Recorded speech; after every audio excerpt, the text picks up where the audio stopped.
Welcome to Witch Hour, where the brew is hot and the talk is real. And magic, mystery, and everyday life blend into one. Witch Hour is a sacred space where voices of comedic priestesses rise to awaken remembrance, restore divine balance, and reweave the threads of ancient feminine wisdom. We speak life into shadows, truth into silence, and healing into disconnection. Guided by the sacred teachings of our ancestors, we channel the power of mysticism, ritual, and spiritual truth to spark transformation within ourselves, our community, and the world.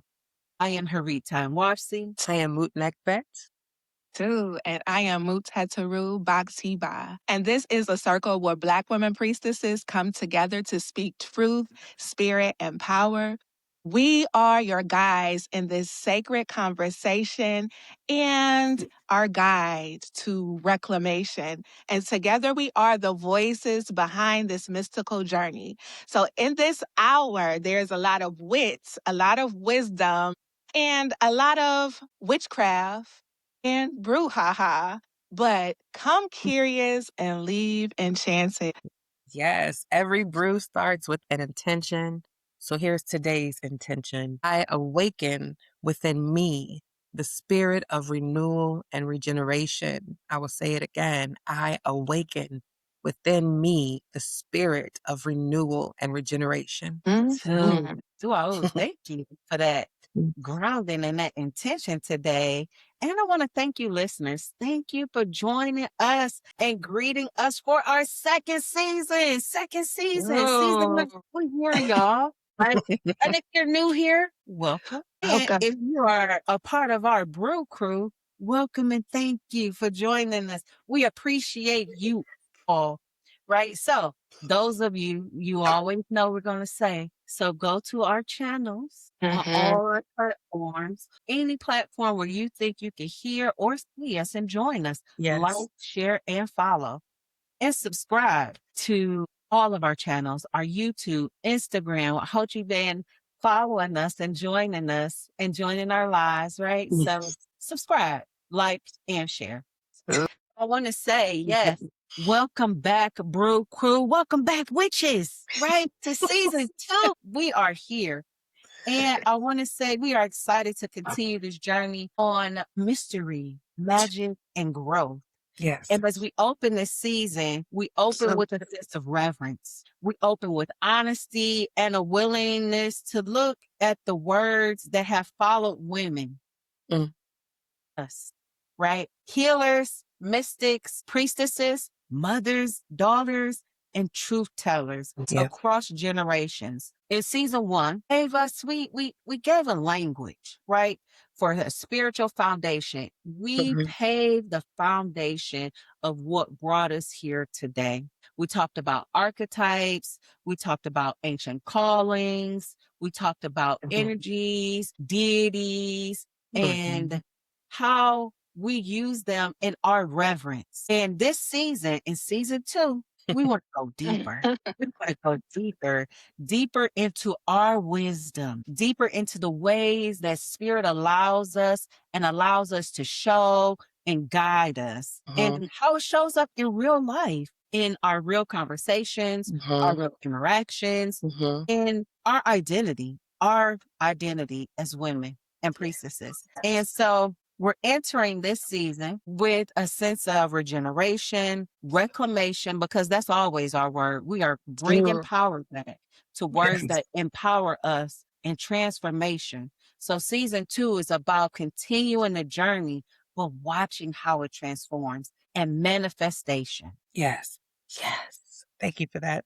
I do want to say that it's good to be back. Yes. I'm happy to see you, ladies. I'm happy to be able to engage with our listeners and our viewers. I'm really excited about our next season, and I'm really excited about this particular topic. So let's close our eyes, take a deep breath, and let's get into it. So before they called her a witch, they called her too much, too intuitive, too outspoken, too private, too powerful, too strange, too close to nature, too close to herself. Too willing to ask questions, too unwilling to bow. Today, we begin with one word, witch, or our version of witch, UTCH. So, how did this word come about? What are we doing with this energy? How did we start calling ourselves this? Well, the word witch, or in Old English terms, witche or Wicca, is referring to wise individuals, wise women, healers, and those, and men too, but we're focusing on the feminine energy, and those who Oh, could walk with unseen forces. These were people deeply connected to nature, spirit, community, and community healing. And this word and community exists in all indigenous communities. We know them in Native culture to be medicine woman or medicine men, and I'm pretty sure they have their own terms for that as well, or shamanism. In our culture of Kemet, we have Weret Hekau, which is someone of she of great magic, particularly a divine epithet is that. We have in Yoruba, we all know about a Babalawo or an Iyanifa. We know or actually in Vodun, we have a Mambo, a mother of magic, Mambo. In Congo, or the Bantu diaspora, you have an Nganga, which is a healer, diviner, or ritual specialist. And this word witch does not belong necessarily to us. So we are going to unpack that, and I'm ready to get into it. Too. And it's Can like, I? when did this come into blemish? Colonization has projected the concept of witchcraft onto African and indigenous systems many, many years ago. So practices like divination, ancestor reverence, healing, herbal work were labeled as demonic to justify cultural reagers and control over us. So they threw that word onto us between the Mhm. 17th, the 14th, and the 17th centuries, frame witches as evil. Our ancestral practices, our ancestral reverences, all of that was pretty much labeled as Mhm. witchcraft and evil. I really appreciate how we always center and then bring in that educational piece, right? Mhm. And letting people know, like, hey, this word was villainized, Mhm. but the actions of the person who was villainized were actions that were restorative to communities. They were individuals, and Munek, that you mentioned about a witch doesn't just have to be a woman. However, we here focus on the Mhm. feminine aspect of it, Mhm. Mhm. but these are healers, people who had connection to divinity, that were Mhm. able to channel, that Uh-huh. were able to go to the earth and say, hey, you know what? Susie she's feverish, she's red. I know that herb that's going to take that fever out of her body and Mhm. restore her health, restore her balance. And it was oftentimes that, how do you know that mystery, right? Iyanifa means a mother of mystery, right? Mhm. Babalawa means father of mysteries. In our culture, Shata Mu, or excuse me, Mut Shata Uh-huh. is a mother of mysteries. You said Uh-huh. Weret Hakau, mother of great magic, being able to use the earth Mhm. and use what God has given us to Mhm. bring back balance into someone's health in Mhm. their space, or the health of a community. Mhm. Because we think about the health of community doesn't just have to be a physical space. Sometimes those individuals were called in as mediator, right? To act as a bridge of Mhm. Too. communication and when things were fixed or balance was brought back, we'll say balance brought back being my aunt. People were astonished, like, hey, how can this person hold all of that wisdom and knowledge? And because they weren't familiar with it, it became Mhm. a villainization of it. Mhm. So we are bringing back that word witch, Yeah. however you choose, whatever tongue you speak it in, it's Mhm. a person of wisdom. Yeah. I think that there's a couple of things that popped into my mind as you were speaking, Harit. Firstly, the fact that that word has been villainized during a time period where Christianity was kind of really taking over and Mhm. removing what they call paganism as humanity. A particular type of humanity was educating themselves about the world, and that supernatural, that unseen element was not able to be explained. But it was different. It's how can this woman know what herb to use to heal it or to heal someone or be able to speak something into existence. And that disconnection in those individuals, particularly men, we're gonna call that out, particularly Anglo-Saxon puritanical males, seeing how powerful women were and also liberated within nature in itself and wanting to kind of pull that back. But I think that that aspect of being connected to God in an unexplicable way, everybody has that, and that shouldn't be something that we fear or think that we're crazy or it's not heretical or anything like that. And then when you talked about being able to heal, I saw something I need to look into a little bit more, but I saw there was a brother talking about voodoo dolls. And Hollywood will make it if I bend the voodoo doll, it's gonna Yes. break the arm. But he was saying it Yes. was actually used as a representation of the person that was ill. So Yes. if you came to me as the Weret Hekau, right, the great one of magic, or an Ayanifa or a Sau, a healer in the community, you say, I've had a headache. I'm not exactly sure. I've had a headache for so long. There's a divination that will happen as to what the illness is, what the herb is needed. And so what you would do is take something off the person and create a dial from it as a representation and then put something in that particular area as you pray over it to help assist the energy. So I really appreciate that because we have been taught to fear our own practices, but when you learn, Mhm. if you're willing to learn, I'll say that. If you're willing to learn, you will see that, everything has an origin story. Yeah. I promise y'all, this conversation is getting juicy. Drinking back our words, right? Move ahead of the room. You were gonna say something. I heard that. Mm.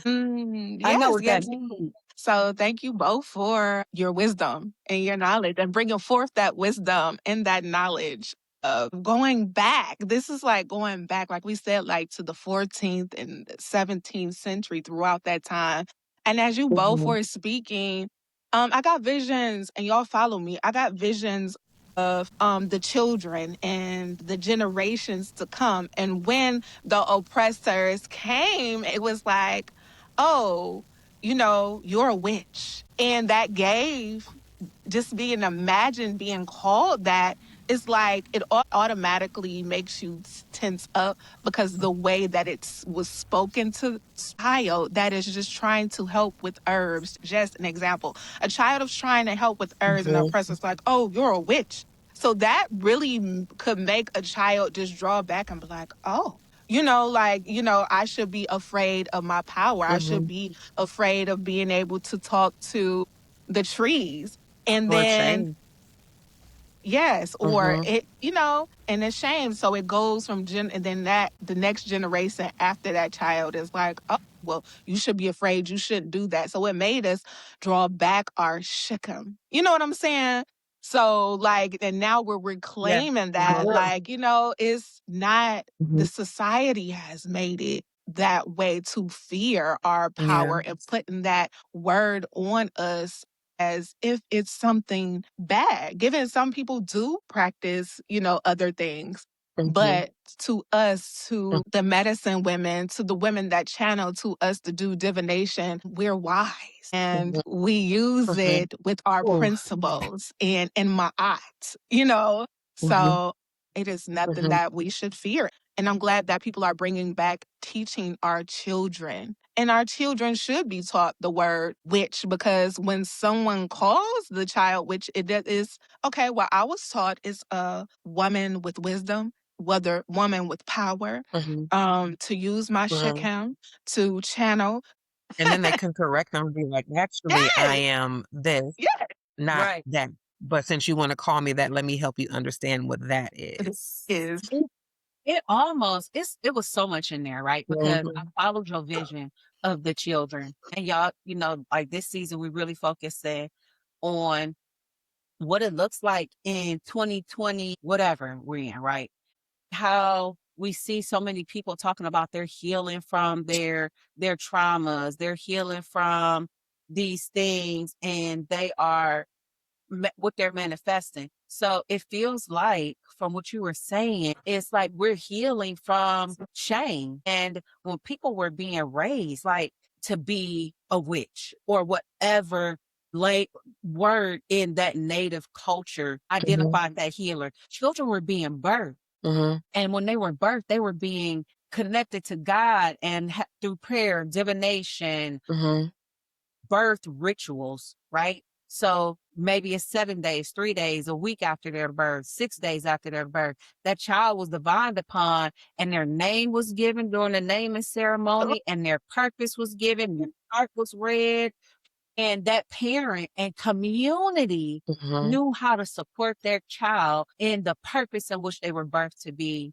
fulfilled on this earth. Yeah. So if that child was like, hey, you are meant to be the healer of our village, and then colonization or colonizers came in and say, oh, no, you're not supposed to do that. That child had a sense of shame. And now what they know and that community know, hey, Tariq, we marked her during her birth.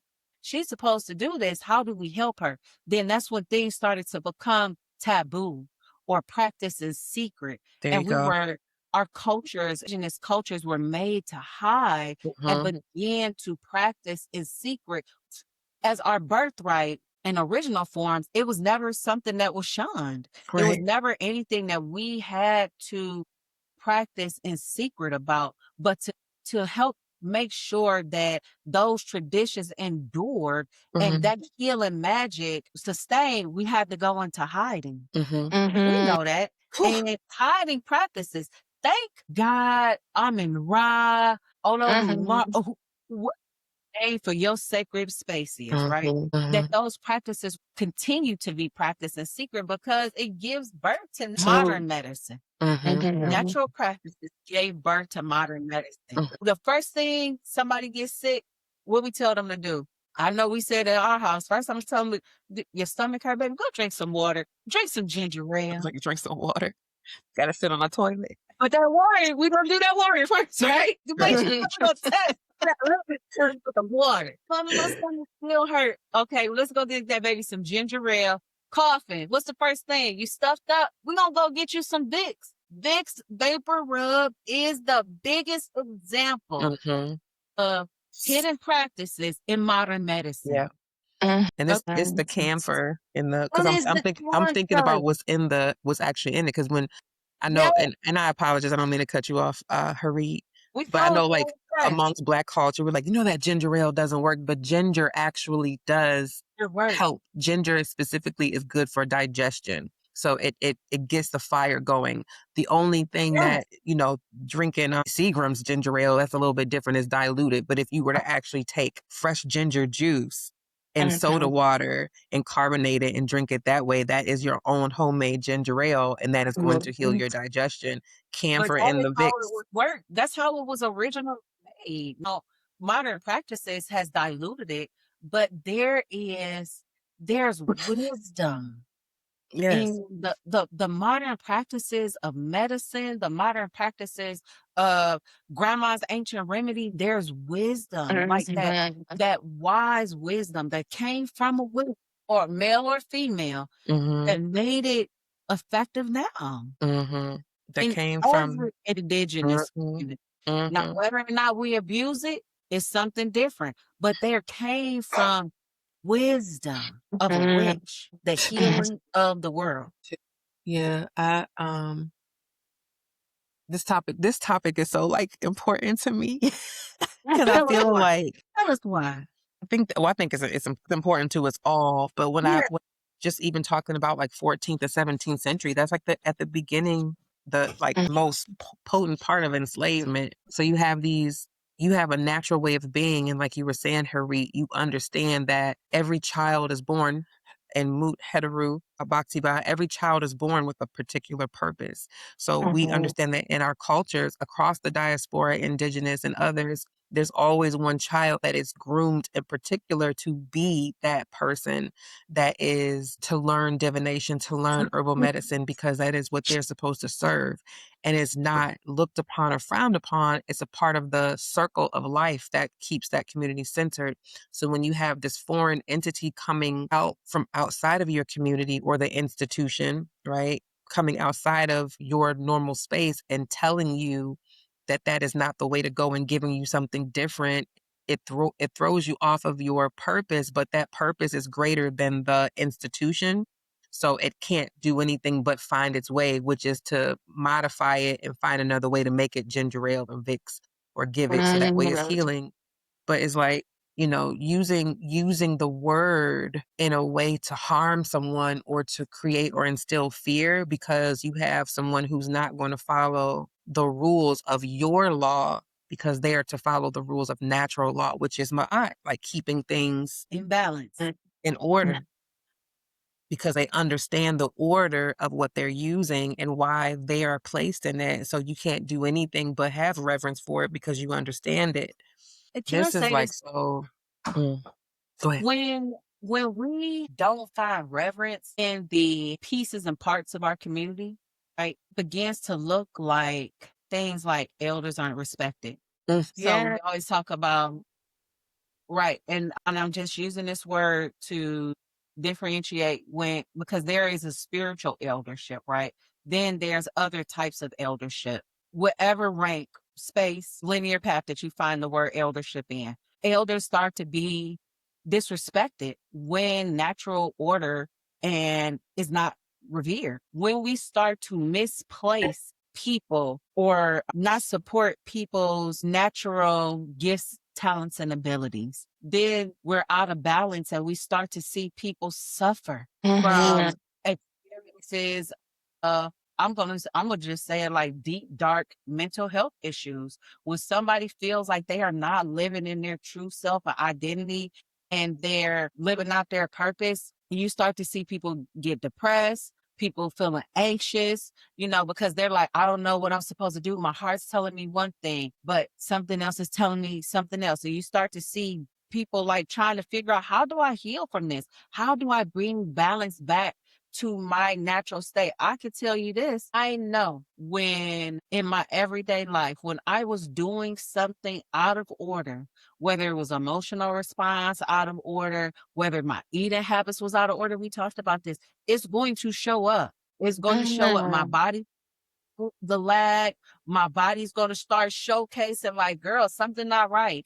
Yeah. Right. And you have to bring balance back into that. So how do we start to see people losing control, right? We start to see things just out of my eye. I'm Yeah. using our word. How do we bring balance back into this? How do we bring my eye back into our civilization when a word of high reverence or a place of high esteem, which, and Oof. again, y'all, that's the word we use it here, but there's Yeah. other words, Right. that grounded us in the word that goes across indigenous cultures.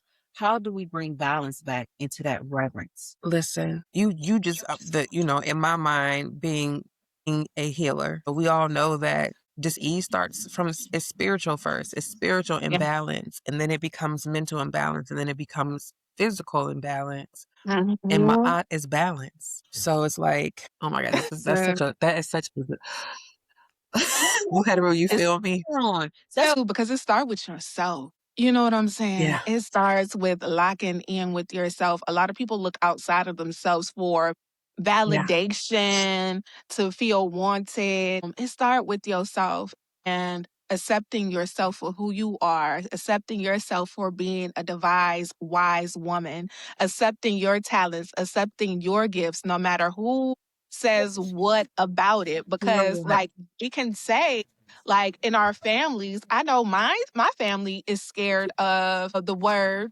you know, witch or priestess, because in their Mhm. word, the hoodoo, the Yeah. voodoo, they're scared of it. But at the end of the day is accepting, and I don't care what they say, it's accepting who I am and accepting my divine purpose. And our paths don't look like everyone else's. Accepting that our respect for our elders, accepting their wisdom and their guidance, and know that it is principle and it is law, it is my eye. We see a lot of, even on social media, a lot of people are doing things out of I don't water. And like you were saying, like it shows because when you're not locked in with yourself, it becomes internal and then it becomes your mind and then it becomes external. And when you're locked in with yourself, you're not worried about what other people are doing to you. You know what I'm saying? Like, and y'all know for a fact, I'll be like, people are doing spells on each other and Yeah, this, that, and you another. definitely are Y'all know I'll like, be like, huh? Like, I how you work listen. that? Now, okay, because I have too many words. Like, I got so many thoughts going on, but Moot Heteru, thank you. And Harit, thank you for this question. Because now I'm seeing where my personal downtime thoughts are aligning here. Because I have family members that have called me, they call me a witch. I'm not going to say they have, they do. I've had family members tell certain relatives not to be mindful of me because, okay, she practices witchcraft, but they don't pick up the phone. They don't call me. I haven't spoken to them. They're not asking me how I am. They have no idea what that looks like. And I used to call myself the black sheep of the family. Full circle moment. The other day, being like last week sometime, I literally was like, I'm not the black sheep, actually. I'm not the black sheep. I am the one that is supposed to be on the outside of the family. I'm the one that's supposed to, I was born specifically to break through the wall that has confined the family through addiction, through fear to be themselves. And also the fact that there was a time where you couldn't be out loud with it. So there's a large part of me that is naturally rebellious, where So I define myself, to your point, Muhetaru. I am the master of me. I am the master of my fate. I am the captain of my soul. And this is my life, my destiny. And I have to do it regardless of how anybody thinks about me, whether they understand it or they do not. Because my purpose is greater than the opinion. My purpose is greater than the gossip that's around that. My purpose is greater than the untruth, that is being told about me. I know me better than anybody, so you can't say what I am. You have no idea, right? I've gone to war for me. You haven't.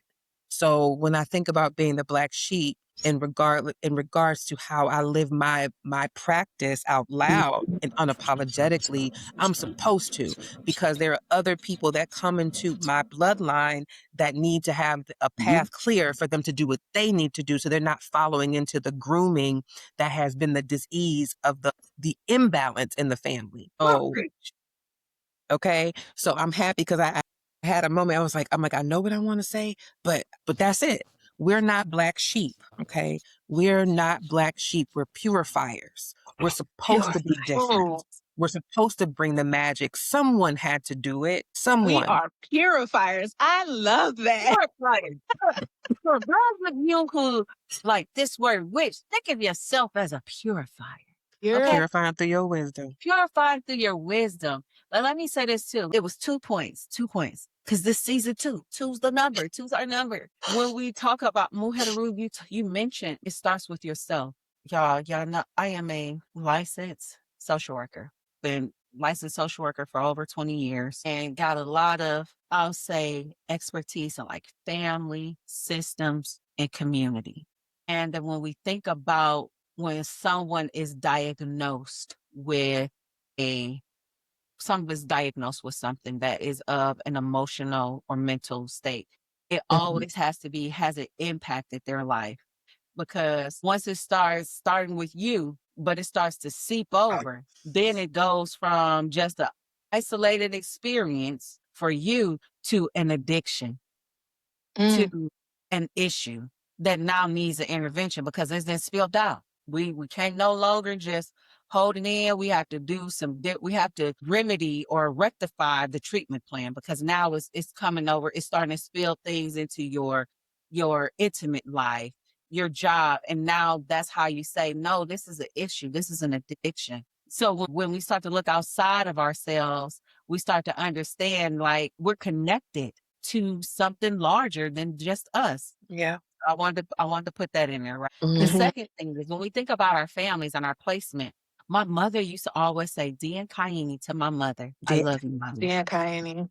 Dean Kaini. And people who know me, they always would say my name and be like, she different. She a little weird, got a lot of earrings or whatever it was. Or one day my hair be long, next day it'd be short. One day my hair might be blonde, next day it'd be black. Oh, I'm just different. And she knew that about me and accepted me and helped me to understand that it was okay to be different. And my father, Dean Kaini to my Being father, kind. Hmm. Dean Kaini to my daddy, he his journey of healing from his addiction helped me to understand God and that God exists in us, outside of us, and in every person. Hmm. And I have to help people understand that just because not, um, I may be called Harit or Mushata or Benernese, whatever, right? Of all my many names, I'm still my birth name and I still have reverence for God. I Yes. still believe in God. Like that is of utmost importance to me. My relationship and how my children have a reverence for God. So because I may identify as a witch, a spiritual practitioner, a healer. I may love astrology, which I do. And I do believe they give us insight. That does not mean I don't believe in God. Dear God, You know. a high reverence for God Listen. principles in which it means to care for one another and I acknowledge the God in everybody whom I interact. Listen, you saying that right there is probably the most misunderstood part about practicing what you practice. Yeah. Now, because people automatically deem it, they is. I've definitely been asked. So you worship the devil? Where did you get Too. that from? I never said anything about the devil. I never said anything about. I said I practice an African traditional practice. Listen to the question, okay? I say I practice Mhm. an African traditional system and spirituality, and the question that I get is, so you worship the devil. What in the hell? How did you put those two things together? Then the next one is, so you don't believe in God. That is the most offensive thing that a person can say to me because to your No. point, Harit, the love of God that I have is unbound, right? It is insane the reverence that I have for God. And the fact that I have to hold myself to a standard on the daily that I can't, if I make a mistake, I got to correct it and not make it again. I don't get to make a mistake and I'm coming. Yes, I am. I'm coming for you. Mhm. I don't get to make a mistake and then say, having gone to church in months, a year, make one mistake and go back once a year. And now I'm all happy and healed and I'm going to be good. I have to do that every day. I Right. have to hold myself accountable every day. And I have to get it Mhm. together and I cannot regress. I can't make that mistake. I got to grow. I got to change and I have to be better because I am a Mhm. representation of that reverence. And it goes beyond, yes, it goes That's what beyond the scripture. Excuse me. but that's what a priestess is. That's a a priestess, and we know that those words go across cultures is a representation of God. We Mhm. embody the representation of God. Mhm. And I just want to be clear with that because when we think about why we talk about how the word has been villainized, where the blemish came from, and when we talk about reclamation, let's reclaim that and honor that, hey, I can identify as a priestess, as a witch, as Harit, as Mushata, and hold my reverence for God and understand that I do no harm. We talk about the doctors and their Hippocratic oaths. Where do they think they got that Hippocratic oath Right. from? Like Mhm. that those things came from ancient tradition, ancient indigenous traditions, because you were held, that person was held at high esteem. And for you to be held at high esteem and be responsible for helping to bring balance back to individuals, community, and society, you had to take a certain oath and reverence for God. Mhm. Too, and So I'm we glad that yeah, I'm sorry. practice. No, go ahead. We preaching to that. No, I just this really, really quick because the first thing I said was your relationship with yourself. But the Mhm. first thing is your relationship with the Most High, the God, and then it's the relationship with yourself. You know what I'm saying? Putting God in the way that you think, the way that you speak.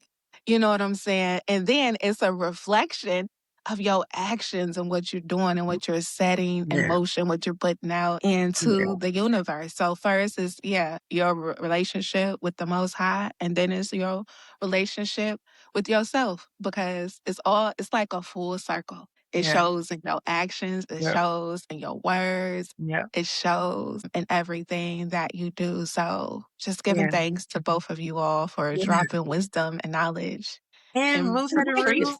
Right. Because we're witches. That's what we do. Wisdom. Right. What? It's like you use your wisdom, right? And so her mood had a root, is self-righteousness, but not projected. It's self-righteousness. You making yourself right. Not to say that you don't make mistakes. You do, Right. but you don't harm other people because those mistakes are not looked at within yourself. I think that a lot of people, when they assume the negative from a woman who is not in the rigidity of dogma when it comes down to these other religions, I think that their lack of education and the safety and comfort of saying that you don't have to follow this script in order for you to be spiritual. You don't have to Mhm. follow this particular script to be seen as holy, and it doesn't make you unholy because you don't follow it. I think that there's a level of lack of curiosity. I think that most of our relatives, if not all of them, because in the same vein that somebody's calling me a witch, guess what, you are too, right? We come from the same bloodline. Bloodline. We come from the same bloodline, and just because I practice this out loud does not mean that I'm the only one.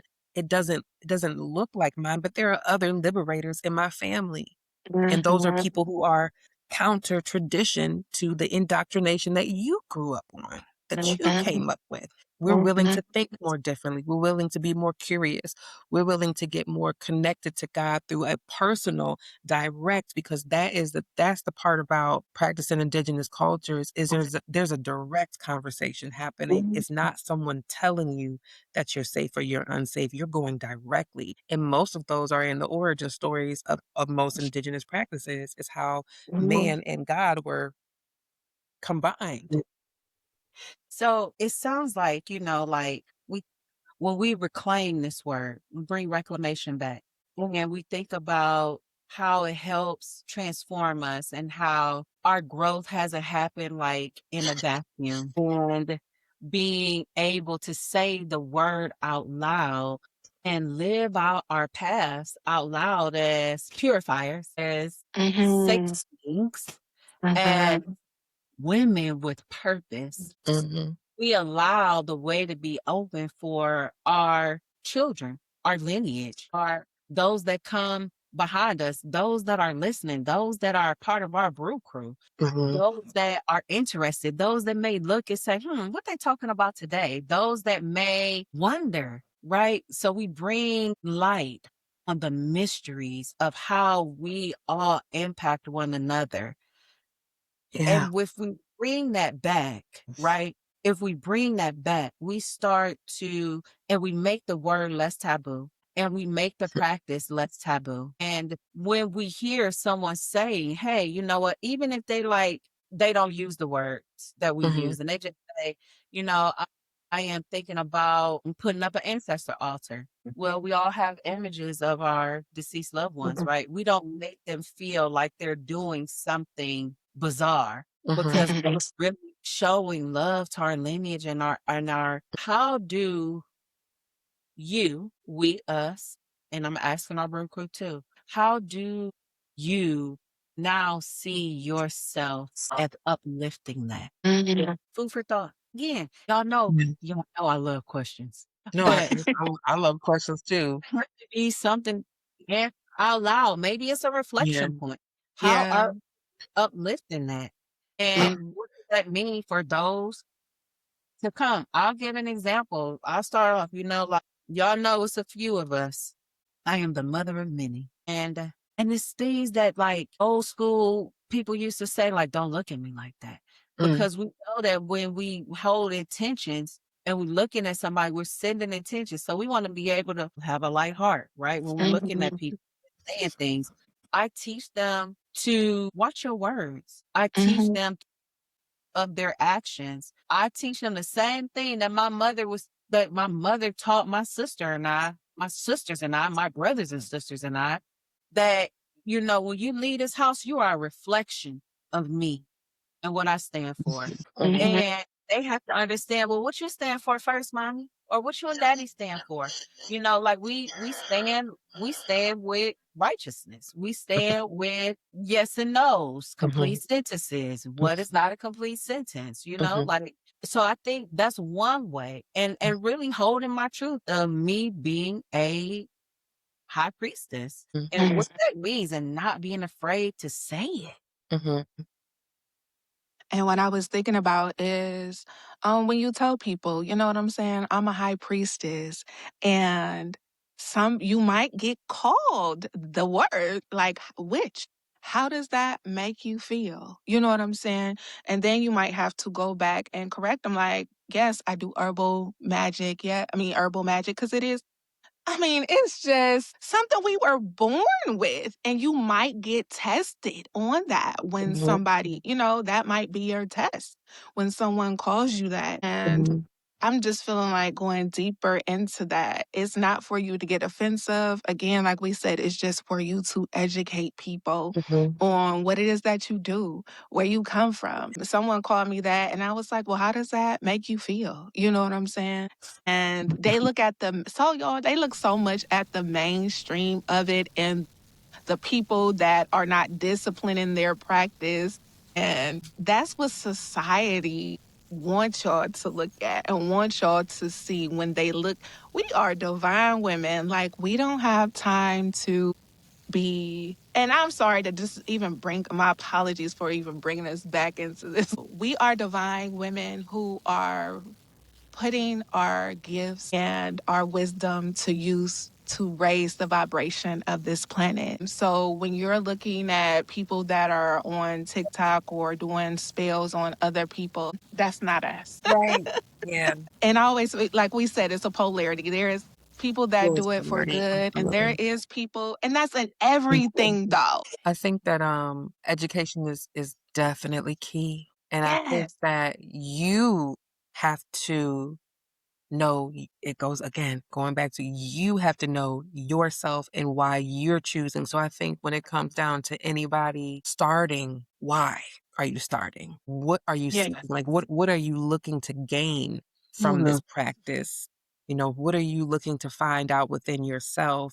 And then I would say that instead of you broadcasting it, that you be in it. You keep it private because there's a part of spirituality and magic and witchcraft or shata that's secret. Everything doesn't need to be shared. And I know that we get excited about what we're learning, but sometimes you got to keep it to your chest. My grandmother that just transitioned, yes, she said something to me. She said, sometimes you got to keep things to yourself. You got to keep a little bit for you. Everybody doesn't need to know that when you are ready, because what happens is if you are not fully in your unindoctrination, because what's going to happen is as you start, you're going to start questioning yourself. Should I be doing this? Is this really wrong? What is my family going to say? I don't know if this is right. And if you're sharing and those people who are not ready to have that conversation with you, your mind has to be solely yours before you can even share that. So no one else can infiltrate you with their opinion or their fear. So you stay private, you stay close to your practice, you tell your ancestors those uncertainties and you help them or you ask them for help. Hey, y'all, I don't know what I'm doing, but I really want to get to know you because I feel like if I get to know you, then I get to know about myself. Can you help me? And you start having that conversation. And then you got to learn how to have a discerning ear, right? To make sure that you are actually hearing correctly. Okay. Because to your point, Muhedru, energy is energy, right? And we don't want to be confused as to what energy is trying to combine with us. Get yourself a mentor, someone that you see is living their life in the way that you feel is a Rachel. representation. Yes, you see that they actually practice what they preach. They are that unapologetically, and they align with your values, and you go with that. But I feel like right now, when you're starting out, it doesn't matter what anybody thinks about what you're doing. It matters what you think about what you're doing. And if you're comfortable and you're confident and you're ready, you lean into that. Yep. Mm-hmm. I appreciate you all. I appreciate you both. Appreciate you. Man, I am so grateful for all of our ancestors, individually and collectively, for bringing us to this exact moment. Because we know that this exact moment is sacred, it's Mhm. and it is purposeful. Mm-hmm. And we know that our time together is always divine, right? And it's always divinely aligned. And this conversation is so robust.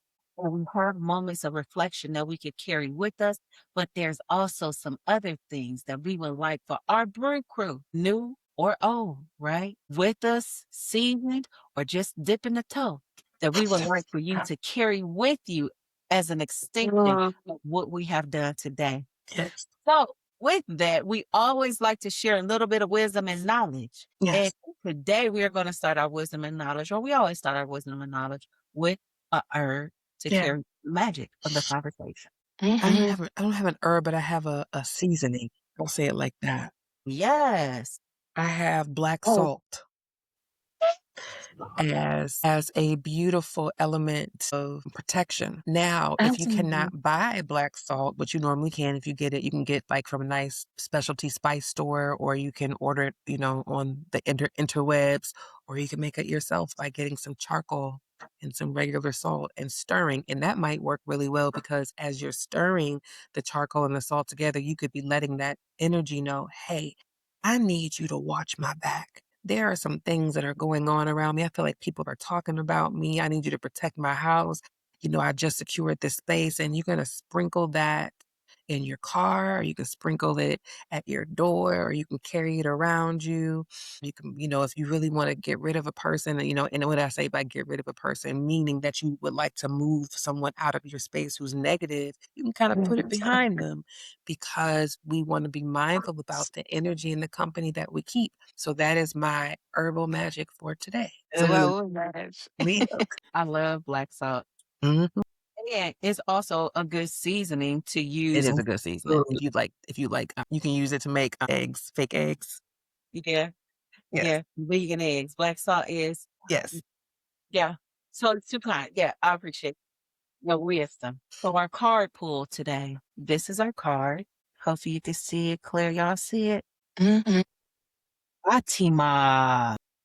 Okay, so Mother this of card, the mother of imams. yes, the Yes. mother of Imans. And look at this card, y'all. First off, it's a divine feminine deck. It's an oracle card.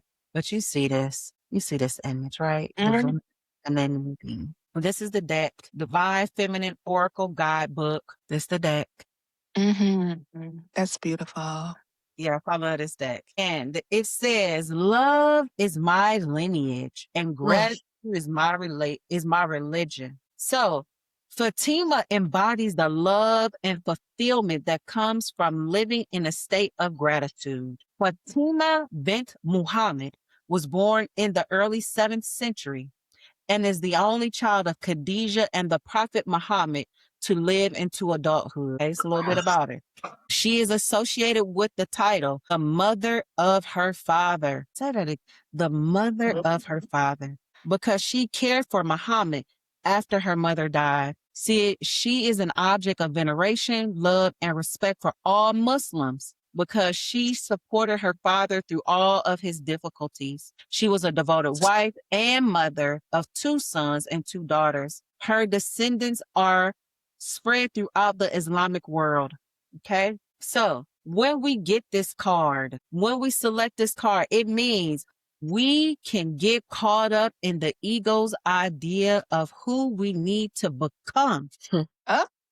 or of what we need to achieve. Who we need to become or what we need to achieve. Fatima is the grace that sweeps through our seemingly complex lives and reminds us of what's core, what's solid earth to the soul or family. Even if family means a few beloved friends, what matters most is the love and gratitude we bring to those who are there for us and the love and gratitude we feel when they show up for us. So, this meditation is, what am I most grateful for in this moment? So this card, Fatima, is really asking us to take a step back, take a deep breath, and really think about our purpose. Yeah. We talk, y'all know these cards. I'm emotional. It talks about our purpose, but our purpose in our families. What is your purpose in your family? Don't be afraid to live out your truth in righteousness. Don't be afraid of who you are because your needs you to be the person you were born to be in their lineage. We are purifiers, y'all. This is a reminder. We are purifiers. Your family needs you. So here we go. Here's the card. Too. Oh my goodness. Thank you both for your wisdom and your intelligence and just becoming the priestesses that you are. Like, oh my goodness. I'm just going, the first thought was that black salt brings light.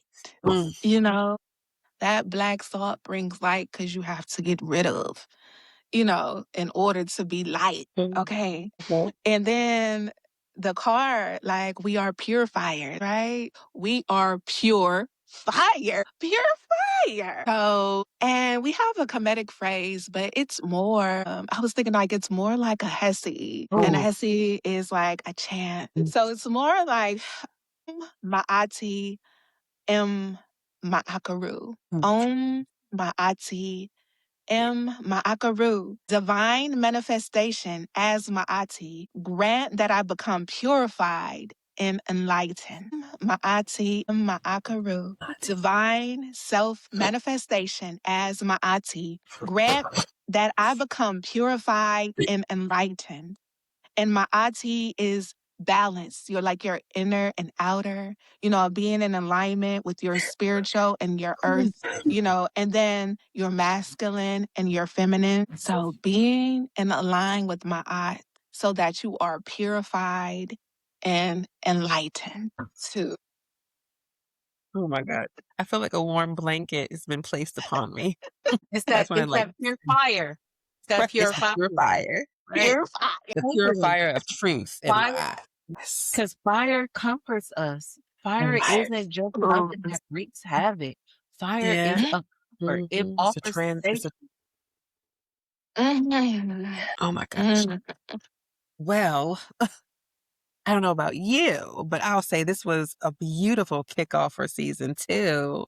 And I am so looking forward to continuing to get into this conversation around language and titles and reclamation. So, we love y'all. Y'all voices matter to us. And let's brew into the conversation. Share any questions that you have, what you thought about today's topic and conversation, and how you are going to use your magic with us, or how you want to use your magic, or how you're using it. Let us know. We want to know. We want to know. We want to support you. We want to be like, oh my God, that sounds so good. And our favorite word, juicy. Connect with us, please. As Harit mentioned in the beginning of our conversation, on all social media platforms as WTCH, our OUR _podcast, Instagram, TikTok, I believe, as well, Facebook. And then you could email us at whichourpodcast@gmail.com. We do have some other things coming up to offer and share. We want to engage you more. So please stay tuned, stay posted. And until we commune again, Shemimotep, we go in peace. Shemimotep.